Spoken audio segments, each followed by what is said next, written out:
Ah, Kapag sa akin. kapag sa kanya. Ano sa kanya? Sige. Hindi. Ganito yan. Tayong mga iedad, pa,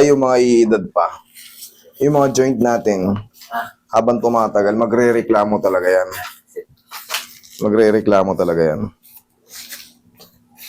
Kasi gabi-gabi, master, pinapapakan niya dyan.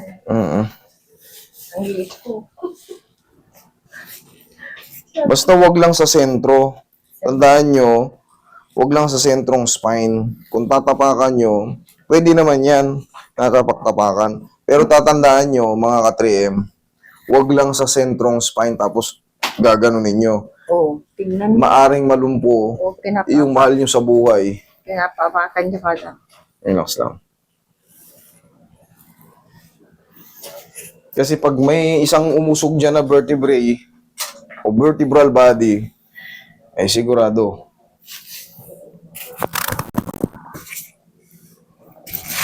Mawawala ng lakas ang mga katawan nyo.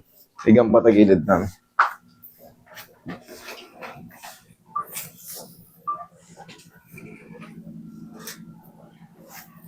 Okay, relax lang. Kabilang side. Ito yung aralin nyo, yung ganitong posisyon. Yung patagilid na yan, tignan nyo yan ha. Tignan nyo maigi. Pag lower back problem kayo, ganito ang pag-aralan nyo. Yung posisyon na yan. Yan din yun, oh. Oh, tignan nyo yan, oh. Ginaganyan ko, tinuturo ko sa inyo, yan din yan.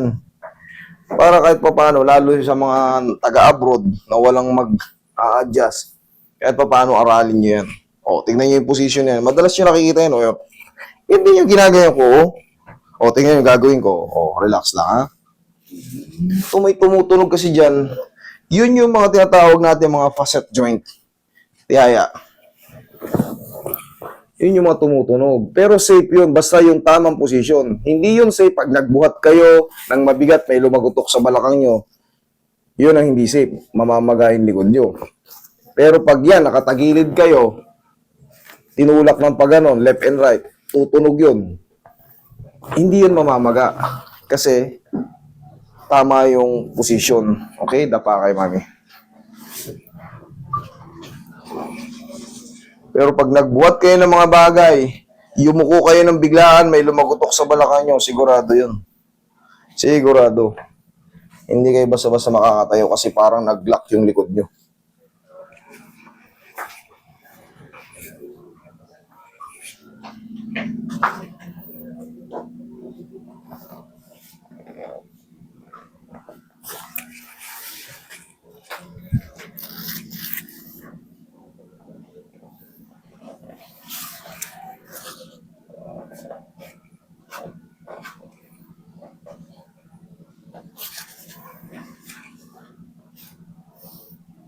Yung mga ganito, medyo risky to. Safe naman yan sa marunong, pero risky yan sa hindi marunong kasi para ka lang yan tinatapakan. Yan, no? Pero nakita nyo, pinapagitan ko yung gitna.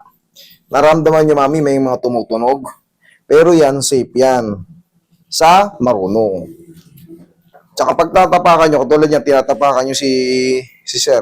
Diyan, no? Sa mga ganyan, pwede yan. Huwag nyo lang tatapakan yung kalagitnaan na yan. Dito pa, master, gusto niya dito. No!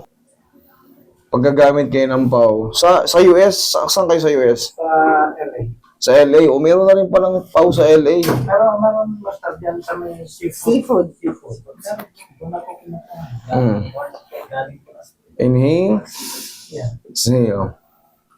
O yung mga taga-LA, makakabili na pala kayo ng PAW sa seafood. Yeah, seafood.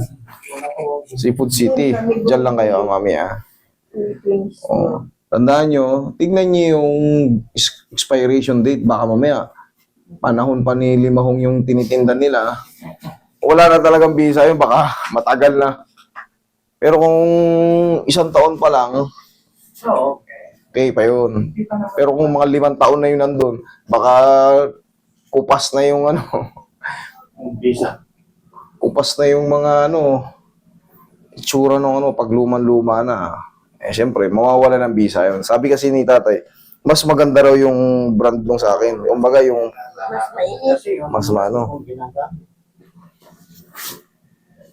Baka na-expired lang. Pero yan, mga Pilipino, mga kapwa ko Pilipino, sa LA meron na pala. Kasi dito yan, nationwide na yan. Oh, Yung Pau liniment. Pagtanong nyo lang sa mga butika, meron po kayong Pau liniment. Okay, ang kunin nyo yan, yan yung pinaka-original, yan yung unang gawa. Yan, green. hindi ka master. Sa'yo. Wala na po kami yan. Ang mangyayari yan, bibili kayo. Meron yan sa Mercury, Southstar Drug, Generics, sa mga mall, meron yan. Sa malalaking tindahan, meron din yan. Oh, okay. Para sana hindi na ako bibili. Kung ito na lang. Kung pag ganyan mo, masakit dito. Pag ginaganyan ko, may masakit dyan. O, tagilid pa kayo ulit. Ito yung mga example ng mga ano. Ito yung mga example para malaman nyo kung meron pang nakaipit. Yan. Pag meron pa, balikan natin. Buti sinabi nyo, mami. Kasi madalas ko yan pinitest. Kasi kanina lang, nung inapakan ko yung ano niya. Kaya pala. Yan. Relax lang. Nagkaratihan na rin pala kayo ron sa sasakyan. Oo, dahil ilang beses kami. Kabilang side. Momento, master. Dahil hindi kayo makatagal sa upo. Oo. Pero kahit ngayon, Ganyan. tignan mo ngayon, Pero okay na. Pero meron pero mas okay na siya. O, kasi hindi naman talaga totaling masisiro-zero. Tutulungan nyo pa ako ng mga vitamins dyan sa nerve.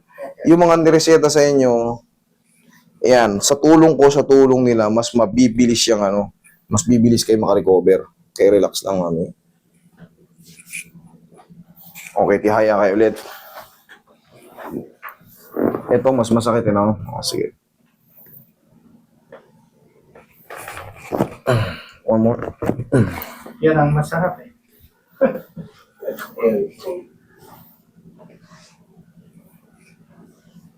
Ayan. Wala na? O, meron pa. Wala na? Okay. Tandaan nyo, sabihin nyo pag nakahiga pa kayo rito. Kasi yung mga ganyan-ganyan ko, isa yan sa mga pagtitest sa balakang. Kasi parang kang yumuyo ko na rin at nilalapit ko to. Parang kang yumuyo ko rin yan eh. Oh. Pag yumuyo ka, aray. Yun din yun. Okay? So, nakahiga lang kayo. Yan. Wala na. O, di wala na. Okay? Sige, upo. Pwede na naman pagkarate. Pwede na naman magsisisi pa. Ganda. Kumuha pa ako ng pamalo. Kumuha pa kayong pamalo. Oo. Ganda. Pumunta tayo ng lawag dito. Punta kami ng lawag. Lawag, mahaba-haba ang biyahe. Oo, ay naman. 11-12 or depende kung may sasakyan kayo. Pero pag minimum 10 hours. Minimum 10 hours yan. Depende kung gaano kabilis. Pamalo yung ano yan. Kasi may TPLX na eh. Kahit pa paano, medyo Magaan na. magaan na yung biyahe. Kaliwa kayo ngayon doon sa dulong-dulo. Maganda na biyahe. Ang maganda sa mga ipon natin ngayon. Daanan. Hindi kagaya nung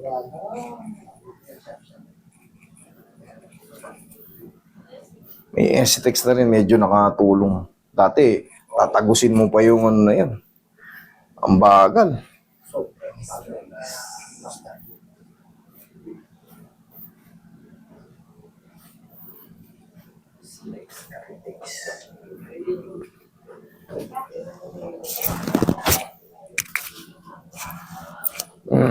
Okay? Next po. Ayan.